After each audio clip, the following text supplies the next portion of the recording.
بسم الله الرحمن الرحيم الحمد لله على إحسانه وأشكره على توفيقه وامتنانه ثم الصلاة والسلام على رسول الله صلى الله عليه وسلم أبان دابا بالونجي السلام عليكم ورحمة الله وبركاته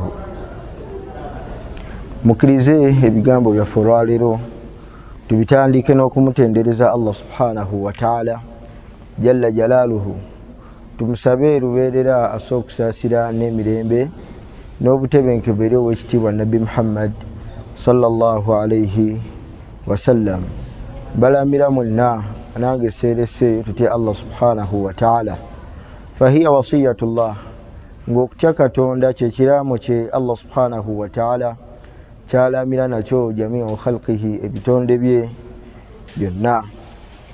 Tuli mu mwezi nga tusemberedde okuyingira omwezi ogwa Ramadan.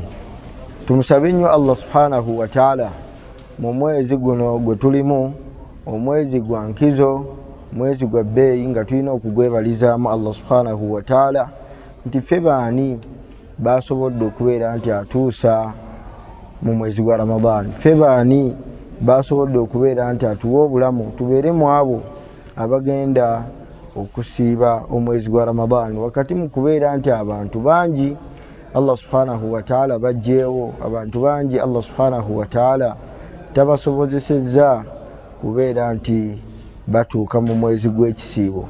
Tumusabe nnyo era nga wakati mu kumwebaza okubeera nti atusobozesezza ffe ne tutuuka mu mwezi ogwa Ramadan. Tumwebaze Allah subhanahu wa ta'ala olw'ekyengera kyatuwadde, kubanga wetunaaba tukyebazizza tuli bakumusinkana Allah subhanahu wa ta'ala nga tusiimye. Ebigambo olwaleero mukkirize twogere ku bigambo bitono ddala mu mbeera ey'okubeera nti tweteekateeka kubeera nti tukozesa omukisa guno Katonda gwatuwadde okubeera nti tutuuse mu kisiibo, tusobole okubeera nti mwana wattu tunoonyezaamu ejjana ya Allah subhanahu wa ta'ala, tunoonyeemu Allah subhanahu wa ta'ala kutusiima mu ebyo byonna bye tukola, ate tunoonyezeemu okusonyiyibwa kwa Katonda eri ffe ng'ebitonde. Mu alamaat, mu bumu ku bubonero Allah subhanahu wa ta'ala bw'alagirako nti awadde omuntu tawfiq naddala mu mwezi gwa Ramadani muno, Allah subhanahu wa ta'ala mu bumu ku bubonero bw'alagiramu omuntu oba omuddu kwategeerera nti Allah subhanahu wa ta'ala asiimye oba amuwadde akakisa mu mwezi gwa Ramadan, kwe kabonero ak'okwongera okulafuubana okukola emirimu emirungi wakati mu kubeera nti ali mu Ramadan.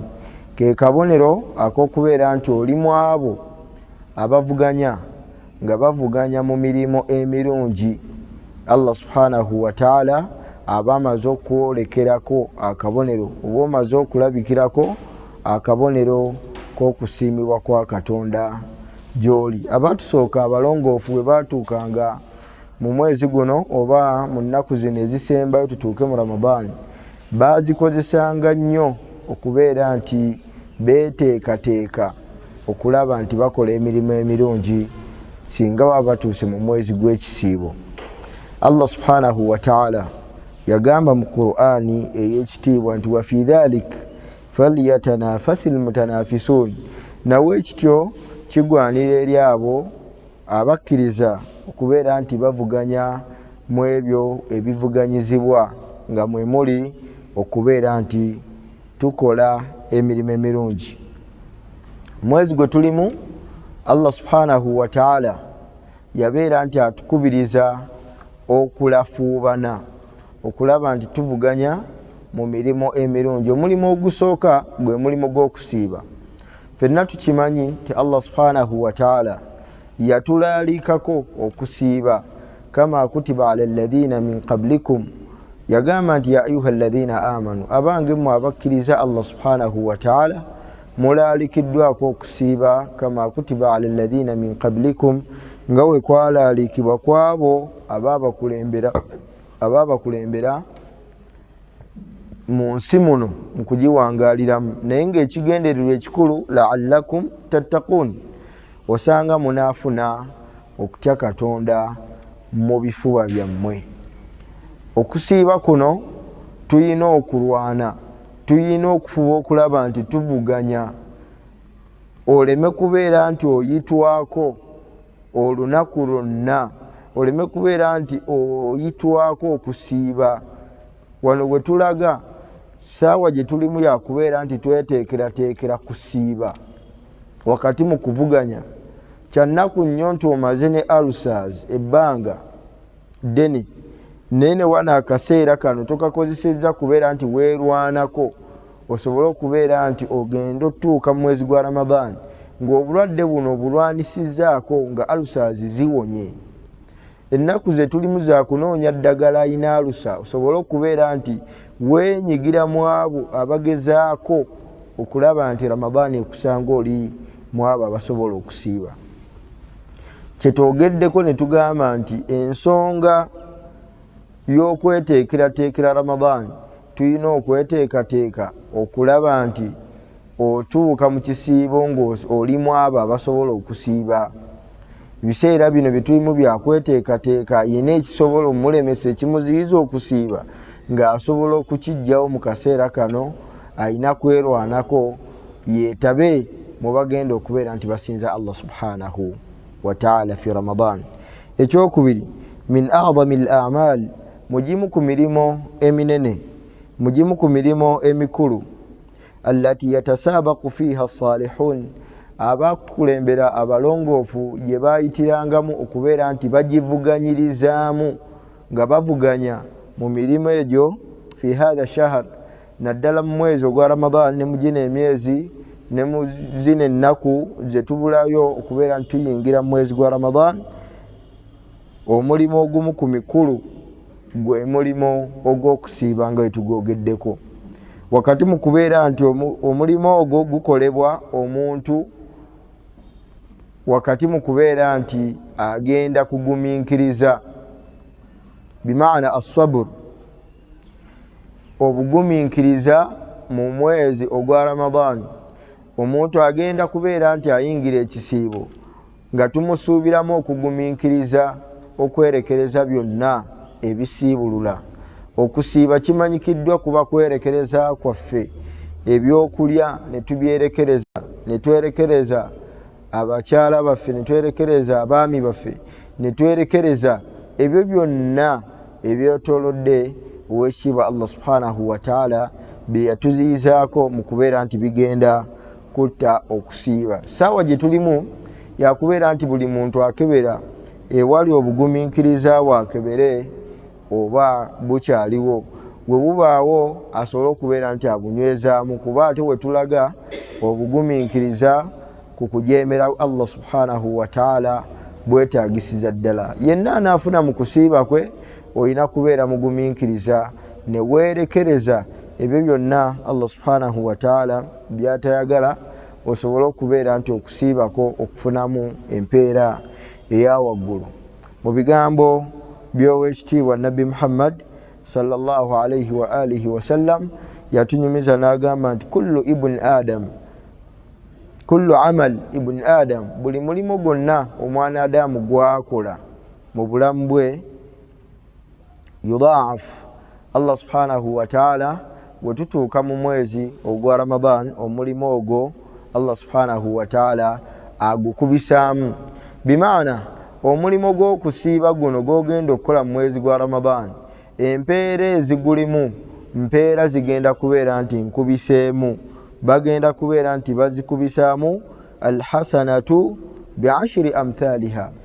Buli mulimu gwonna, omulimu agenda okukola omulimu ogumu mu Ramadhan, Allah agenda kugukubisaamu emirundi egiwera 10 ila 700 dhaaf.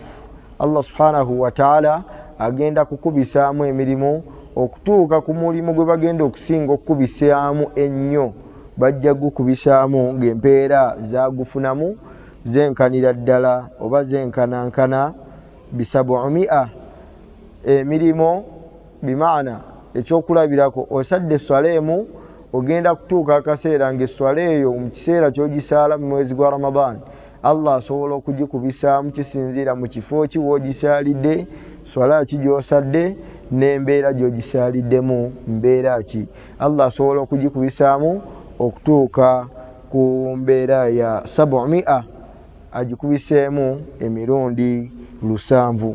Qala Allah subhanahu wa ta'ala yagamba mu hadithi al-Qudus nti buli mulimo gwonna omwana Adamu gwakola lahu agukola nga gugwe era guliko empeera yaago emanyikiddwa nga wetugyogedde mu hadith nti gukubisaamu emirundi 10 n'egyo emirundi 10 basobola ogikubisaamu emirundi 7 okutuuka ku muntu wafuna empeera mu mulimo gw'abakoze omulimo gwe ne bakubisaamu emirundi 700. naye Allah subhanahu wa ta'ala yagamba nti illa sawm okujjako omulimu gumu ogw'okusiiba fa innahu li Allah yagamba subhanahu wa ta'ala nti okusiiba kukwe ye Allah subhanahu wa ta'ala yagamba nti wa ana ajizi bihi era yamanyi empeera ali eyo asiibye omuntu nga musiibi gyagenda okufuna Allah subhanahu wa ta'ala yekka yagimanyi.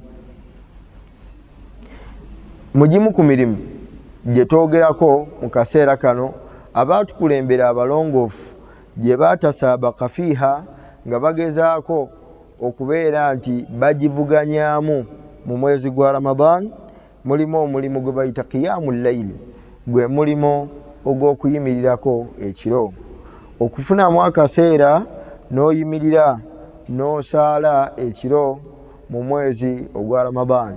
Tugenda mu kaseera ka kuvuganya nga bwe twagambye oba nga bwe tukulembeza ebigambo byaffe. Abaatukulembera abalongoofu baavuganyanga nnyo mu mirimu emirungi naddala wekyatuukanga mu mwezi ogwa Ramadan. Nabbi waffe Muhammad sallallahu alayhi wa alihi wasallam yagamba nti man qaama Ramadan, oyo yenna ayimirirako ekiro, ayimirirako n'asaalako ne bwe zibeera akabbiri ekiro mu mwezi ogwa Ramadan imanan wa ihtisaaba, nga esswala eyo obeerako ezebbiri zasadde mu kiro ekyo agisadde nga imanan, nga mukkiriza nnyo eri Allah subhanahu wa ta'ala, wa ihtisaaban, ng'ayina essuubi ddene mu Allah subhanahu wa ta'ala, ng'asuubirayo empeera ze ewa Allah subhanahu wa ta'ala. Yagamba nabbi waffe Muhammad nti ghufira lahu, nti omuntu oyo Allah subhanahu wa ta'ala agenda kumusonyiwa asaddeko ekiro mu mwezi gwa Ramadan.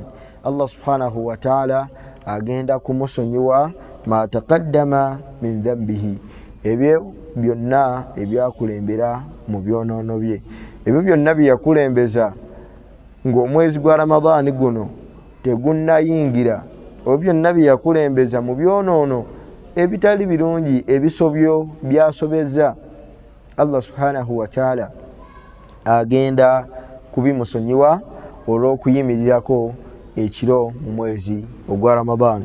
Hadithi endala neyongerayo negamba nti waman qaama ma'a al-imam, yenna ayimirira n'asaalako ekiro mu mwezi gwa Ramadan, n'asaala ng'ali ne imam, n'asaalira mu mugongo ogwa imam hatta yansarifa, okutuuka imam waaviira mu sala. Bimaana nojja osaala salatu tarawih n'otandika ne imam n'osaala naye eraaka zonna okuva ku laaka esooka eya salatu tarawih okutuuka ku laaka ey'e11 ku witiri, n'osaala ne imaamu oba muli mu masjidi esaaza laaka 21 23, naye yenna atandika ne imaamu waatandikira n'asaala naye okutuuka hatta yansarifa, okutuuka imaamu waafundikira, n'atasaalako laaka 4 n'akoowa ye n'agenda.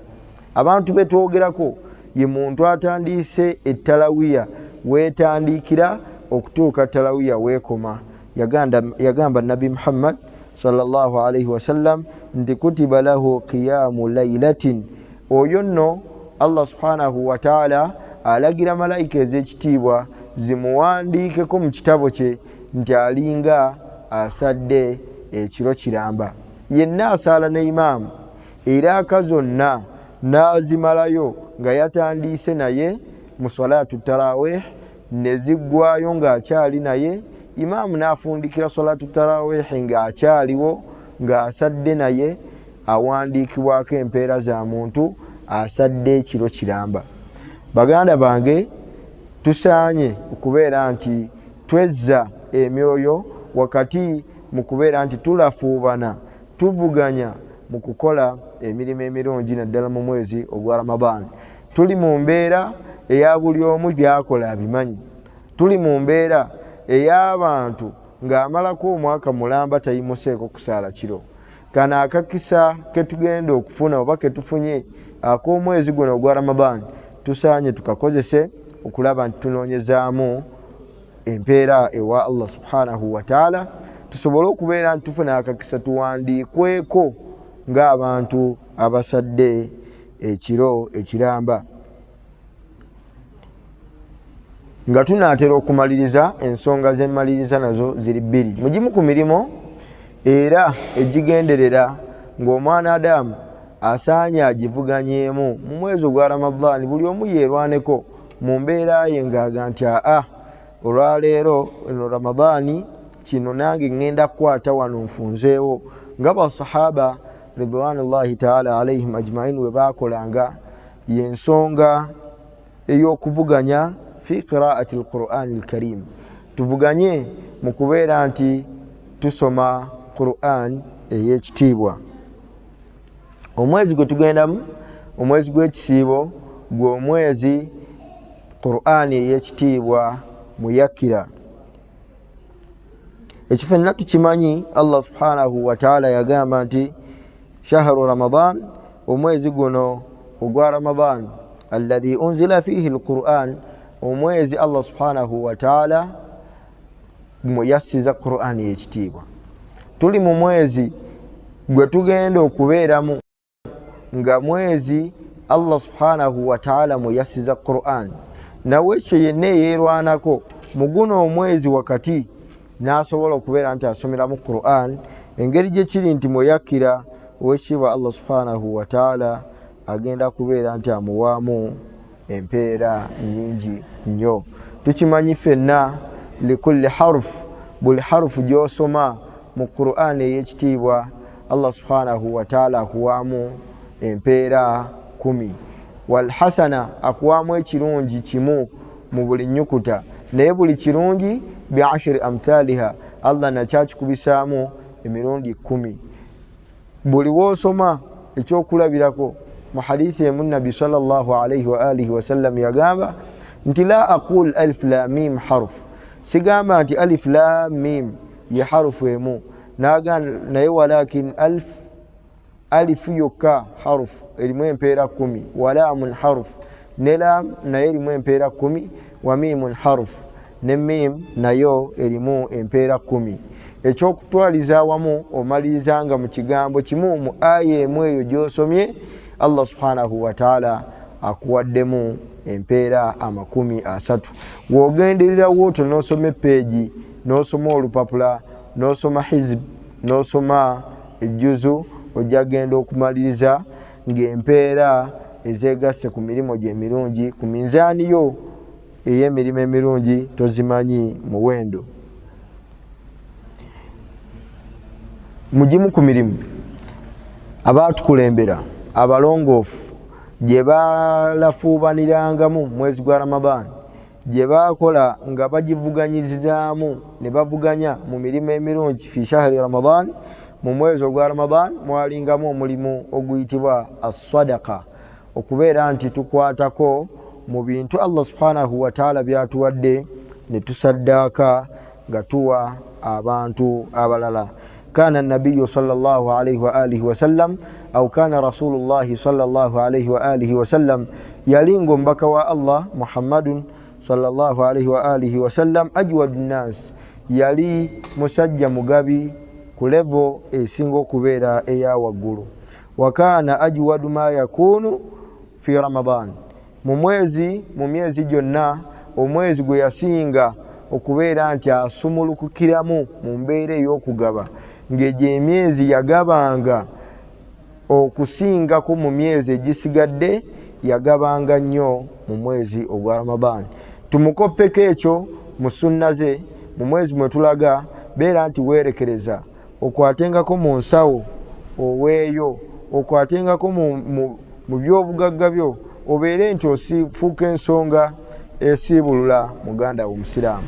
Bw'oba olinamu ku ssente, emizikiti gyaffe tubeere nti tuyitiriza nnyo okugisaddaakira. Tusaddaakire abaddu ba Allah subhanahu wa ta'ala. Abali ku mirimu nga mulina be mukozesa, osaanidde okubeera nti okwatako mu nsawo yo osiibulule abantu bano abakozi bo. Okwateko mu nsawo oteekewo ky'oteekawo ku muzikiti w'owangaalira, oteekewo ky'oteekawo ku ssomero omwana wo gy'asomera, tusobole okubeera nti tusomesa abaana baffe enkola y'Oweekitiibwa Nabbi Muhammad sallallahu alaihi wasallam. Yali mugabi nnyo, naye ate we kyatuukanga mu kisiibo ng'asukka ku kugaba kwe yali agaba mu myezi emirala. Temwerabira nti wa a'dhamu sadaqa, ne sadaka oba okugaba okusinga okubeera nti kwa bbeeyi, oba okugaba okusinga okubeera nti kwa waggulu, zaka kwe kugaba okw'ezzaka, ye sadaka eya zaka. Tuli mu mwezi oba tugenda mu mwezi ogwa Ramadan, atuuse mu kisiibo n'oyo atannaba kukituukamu, tukusuubira okubeera nti okozesa ebbanga lino okubeera nti owa zakatul maal, nga ye sadaka esinga okubeera ey'ebbeeyi, ye sadaka esinga okubeera eya waggulu. Tulabi abakulembeze bangi ab'Obusiraamu nga batukubiriza okuwa ezzaka naddala mu mwezi guno ogwa Ramadan. Empeera zino oba ezzaka eno esobole okubeera nti etuyambako, tuyambeko baimaamu baffe, tuyambeko abakulembeze baffe okulaba nti batuusa service ate mu bantu aba wansi nga bakozesa zaka eno gy'okutte n'owa naddala mu mwezi ogwa Ramadan. Njagala muleme kwerabira nti ate n'atalina ssente Oweekitiibwa Nabbi Muhammad sallallahu alaihi wa alihi wasallam naye yamwogerako mu mbeera eya hadiisi endala nga mu anwaa'u sadaqa, mugimu ku miteeko gya sadaka oba egy'okusaddaaka gye tulina, sadaqatu bidhikr, ye saddaaka oba ye saddaaka ekozesebwa oba esaddaakibwa naye nga ya bigambo, saddaaka yakutendereza Allah subhanahu wa ta'ala, katasbih nga omuli okusabbaha Allah subhanahu wa ta'ala, ekigambo subhanallah sadaka, wa takbiru sadaka, n'ekigambo Allahu akbar nayo sadaka, wa tahlilat oba tahlil, ne tahlil ekigambo la ilaha illa Allah Muhammadu rasulullah nayo sadaka, wa sadaqatu bil akhlaq. Temwerabira mu mwezi gwe tugendamu ogwa Ramadan tuyitirize nnyo ebigambo ebyo ku nnimi zaffe. Buli woyogera subhanallah owandiikibwako empeera za kusaddaaka, alhamdulillah, la ilaha illa Allah, Allahu akbar. Byonna ezo saddaaka ezeeyongera ku mirimo gyo emirungi mu kitabo kyo eky'emirimu emirungi. Tuyina saddaaka endala gye tunyooma tugisaako amaaso gye bayita as-sadaqatu bil akhlaqi al-hasana, okusaddaaka nga tukozesa empisa ennungi, katabassum, okubeera nti tumwenya eri basiraamu bannaffe mu mwezi gwa Ramadan, okumwenya obumwenya ng'omwenyedde musiraamu munno n'osanga munno n'omugamba assalaamu alaikum ng'olina akamwenyumwenyu ku matama, ekyo n'ogenda kukifunamu empeera za muntu asaddaase oba abaliko ne kyakutte n'akiwa omuntu omulala. Wakafil adha, okubeera nti tujja ebyesittaza, okujja obujja ekyesittaza mu kkubo, n'osanga ekkubo mulimu ebicupa n'obibyera n'obijjamu n'olirongoosa, eyo nno sadaka abantu bagiyisaako buyisa maaso, naye gy'emirimu tugenda kugifunamu empeera nnyingi nnyo singa tuliba tutuuse mu maaso g'Oweekitiibwa Allah subhanahu wa ta'ala. Wa an ta'fu amman dhalamak, okubeera nti osonyiwa obusonyi, okusonyiwa obusonyi omuntu eyakulyaza amaanya, omuntu eyakukosa n'ogaa nti nze ne jamaada oyo twafuna obutakkaanya naye musonyiye simuyinaako kigambo, ekyo kyokka owandiikibwako embeera ya muntu asaddaase. Okwerekereza okwo kw'okoze n'okyerekereza n'ogaa nti ekyo musonyiye, ekyo kiyitewo, mwesonyiye, mutadde, si kyamuyinako busungu. Allah subhanahu wa ta'ala akuwaamu empeera za muntu asaddaase. Empeera za sadaka ziri awo ku mulyango. Watuuti man haramak, okuwa obuwi omuntu akumye, gwe n'omweyisizaako bulungi. Omuntu obadde olina ky'omwetaagako n'akikuma, wabula gwe ne weerekereza ate ku ggwe ekitono ky'olina n'okwatako n'omuwa. Allah subhanahu wa ta'ala nakyo kiri mu mirimu gy'asiima ennyo singa omuddu aba agikoze. Watasila man qata'ak, n'okugatta eri oyo yenna aba akutuddeko.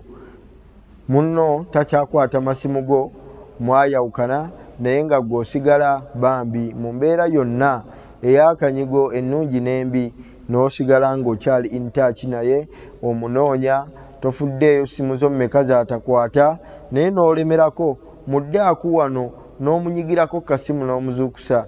Biseera byaddaaku n'oddamu n'okuba ng'ejjo teyakuzeemu, ne leero n'olemerako ng'ogatta oba ng'oyunga n'abo b'oludde okuwuliziganya nabo, b'oludde okubeera nti okolagana nabo.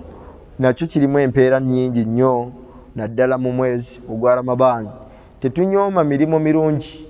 Buli w'otanyooma mulimu mulungi, Allah subhanahu wa ta'ala akalimu ako gwe k'otunuulira ng'akatono, ogenda kumusisinkana ng'empeera ezikalimu nnyingi nnyo nnyo nnyini ddala mu maaso g'owekitiibwa Allah subhanahu wa ta'ala.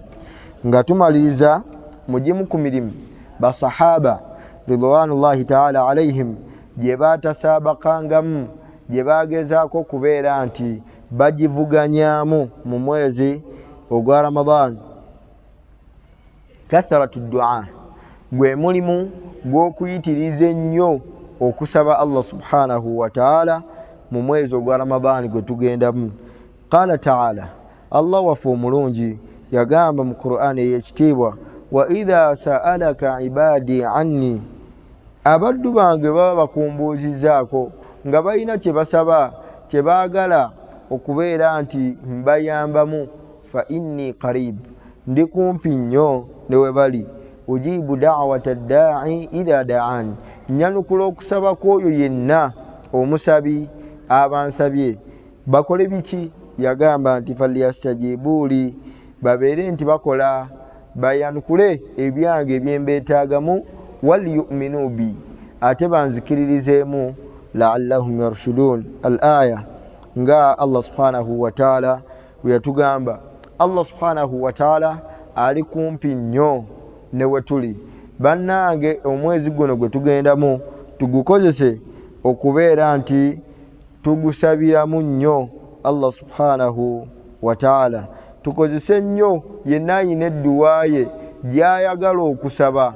Muganda wange, kozesa akakisa ka Ramadaan obeere nti owanikiramu emikono, kubanga hadithi namba ya Nabbi Muhammad sallallahu alayhi wa alihi wa sallam ng'agamba nti thalathu da'awatin mustajabat, edduwa z'abantu ba miteeko esatu Allah subhanahu wa ta'ala azaanukula nga tezirina jjiji lyonna. Edduwa ezo kasaale akafumitira ddala w'oyagala kafumite, kasaale akateeba awo wennyini Allah subhanahu wa ta'ala w'oyagala akukwatiremu, awo wennyini w'oyagala ky'oyagala Allah subhanahu wa ta'ala akuwe. W'obanga ogwa mu miteeko gy'abantu bano abasatu, muganda wange, kozesa akakisaako osabe, kuba buli ky'osaba kyonna Allah subhanahu wa ta'ala agenda kukikuwa. Asooka yagamba nti da'watu ssaa'im, omusiibi yenna kyayogera ne Katonda we Allah subhanahu wa ta'ala ayanukula bwanukuzi. Buli muntu ng'asiibye emikono waagiwanikira waati n'agamba Allah subhanahu wa ta'ala nti ayi Allah, nina obwetaavu buno, Allah subhanahu wa ta'ala agenda kukwanukula. olwa hadithi eyo eya nabbi Muhammad sallallahu alaihi wasallam gyagambye nti Allah subhanahu wa ta'ala ayanukula okusaba kw'abantu ba miteeko esatu. Okusaba kwabwe edduwa zaabwe teziyina jjiji wa Allah subhanahu wa ta'ala. Edduwa y'omuntu ng'asiibye Allah subhanahu wa ta'ala ajanukula, teba na jjiji lyonna ligiremesa kwanukulwa wa Katonda. Wa da'watu al-madhlum, n'edduwa y'omuntu alyazamanyiziddwa Allah subhanahu wa ta'ala nayo ajanukula. Edduwa y'omuntu asembayo gwe muteeko ogugamba nti wa da'watul musafir, yedduwa ey'omuntu ng'ali mu lugendo, nayo Allah subhanahu wa ta'ala naye ajanukula.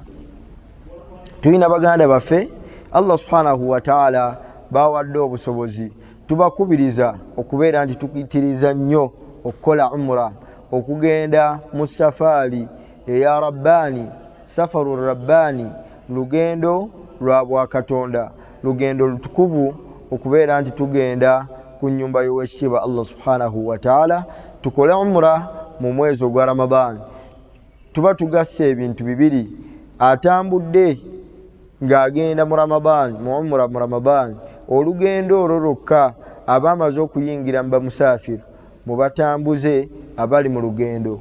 Empeera zokka n'akakisa akali awo, ebbanga ly'omala mu lugendo olwo lw'ogenda okutambula okuva e Uganda okutuuka e Makka oba okutuuka e Madiina, embeera ya safaari eyo Allah subhanahu wa ta'ala ajanukuliramu edduwa. Ekyokubiri oli mwezi gwa Ramadan. Ekyokusatu bw'obeera ng'ate oli mu basiibi, osiibye, oli mu lugendo otambula, oba ogudde mu miteeko ejanukulwa okusaba kwagyo, oba ofunye emiteeko ebiri gy'ogwamu.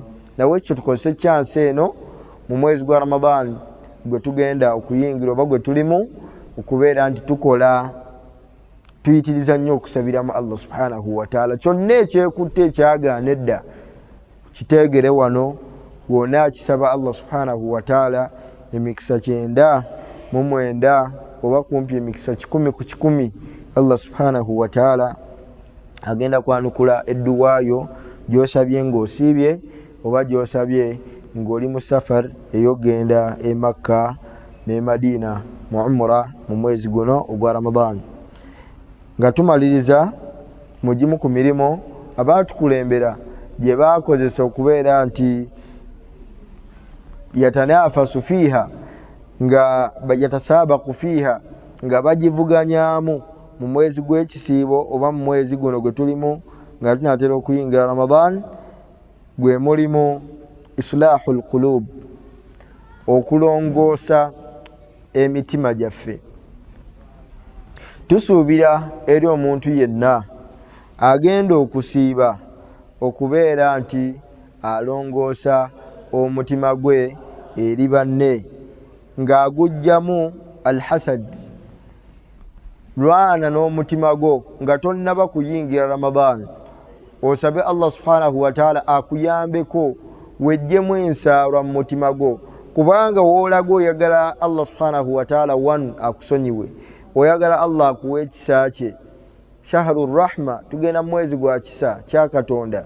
Shahrul maghfira, mwezi gugenda kuba guyitiriddemu okusonyiwa kwa Katonda Allah subhanahu wa ta'ala. Naye gw'osuubidde ebirungi by'omwetaagako, agenda kubikutuusaako, agenda kubikuwa nga mu mutima gwo kyayinamu ensaalo eri munno. Nawe ekyo olina okukozesa akakisa kano, woowuliridde ebigambo bino ebikujjukizibwa, okulaba nti weerwanako, weetaase, wejjemu ensaalwa mu ggwe, wejjeemu kabandabe, wejjeemu endwadde ezigenda okusazisaamu emirimu gyo gy'ogenda okukola mu Ramadan, wejjeemu kabandabe arriya, wejjeemu obunaafiku, wejjeemu ekitendo oba ekikolwa kye bayita obunnanfuusi mu ggwe, weerongoose osobole okutuuka mu mwezi gwa Ramadan ng'oli mu abo abalina emitima emitebenkevu, emitima emirungi, osinkane Allah subhanahu wa ta'ala, ogende okuyingira ekisiibo ng'omutima gwo muyonjo, ng'omutima gwo mulungi nnyo nnyini ddala. Allah subhanahu wa ta'ala yagamba mu Qur'an aya muzingo zitegeera, yagamba nti yawma la yanfa'u maalun wala banuun illa man ata Allaha biqalbin salim. Yenna anaafuna mu kusinkana Allah subhanahu wa ta'ala ebirungi olina kumusinkana n'omutima omulungi. Olwo ebigambo ebyo mukkirize tetujja kusukkawo, naye tumalize ne hadith esembayo. Bino bikulu eri oyo omuntu yenna agenda okwetaba naffe mu kusiiba.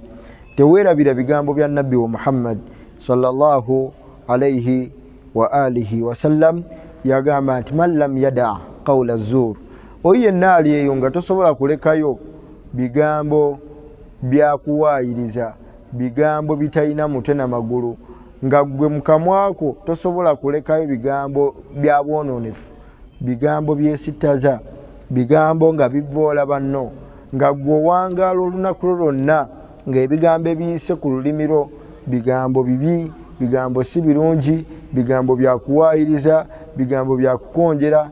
Yenna atasobola kulekayo nga weemanyi mu mutima gwo nti nze sisobola kulekayo bigambo bikyamu.